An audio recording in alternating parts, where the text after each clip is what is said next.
Hi welcome back to my channel. இன்றைக்கி வந்து பார்த்திங்கன்னா நான் 2 ஹேர் ஸ்டைல் போட போகிறேன். ஃபர்ஸ்ட் வந்து பார்த்திங்கன்னா நான் போனிடெயில் போட்டுக்கிறேன். போனிடெயில் போட்டதுக்கப்புறம் மறுபடியும் ரப்பர் பேண்ட் போட்டிருக்கேன். இதை நான் எப்படி போட்டேன்றதை மறுபடியும் நான் உங்களுக்கு சொல்கிறேன். மறுபடியும் ஒரு ரப்பர் பேண்ட் போட்டுட்டு அதுக்கப்புறம் வந்து இப்படி எடுத்து விடணும். அப்போ வந்து பார்த்திங்கன்னா லூஸ் பண்ணும்போது ஒரு வித்தியாசமான ஒரு ஹேர் ஸ்டைல் வந்து க்ரியேட் ஆகும். இது வந்து பார்க்குறதுக்கு எனக்கு வந்து நான் பார்க்கும்போது எனக்கு செட் ஆகுமான்னு நான் நினச்சேன். பட் ஓரளவுக்கு ஓகே, இந்த ஹேர் ஸ்டைல் ரொம்ப ஃபன்னாக தான் இருக்குது, போடுறதுக்கும் நல்லா இருக்குது. ஆனால் ரப்பர் பேண்ட் எடுக்கிறதுக்கு தான் கொஞ்சம் கஷ்டம்னு நினைக்கிறேன். இது அப்புறம் நானே செஞ்ச ஒரு போக வந்து செட் பண்ணேன். பார்க்குறதுக்கு ஓகே.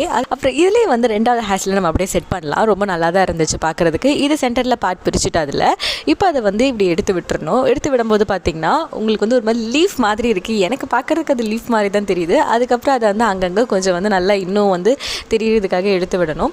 எடுத்து விட்டதுக்கப்புறம் பார்த்திங்கன்னா பார்க்குறதுக்கு வந்து நல்லா இருந்துச்சு. அதுவும் இதுவும் நல்ல டிஃப்ரென்ஸ் வந்து எனக்கு நல்லா தெரியுது. இது வந்து சூப்பராக தான் இருந்துச்சு இந்த ஹேர் ஸ்டைல் போடுறதுக்கு. நான் எக்ஸ்டென்ஷன் வச்சிருக்கிறனால என்னோட ஹேர் வந்து லென்த்தாக இருக்குது. நெக்ஸ்ட் இந்த மாதிரி ஒரு ஃபன்னான ஹேர் ஸ்டைலோட உங்களை மீட் பண்ணுறேன். அதோட தேங்க்ஸ் ஃபார் வாட்சிங்.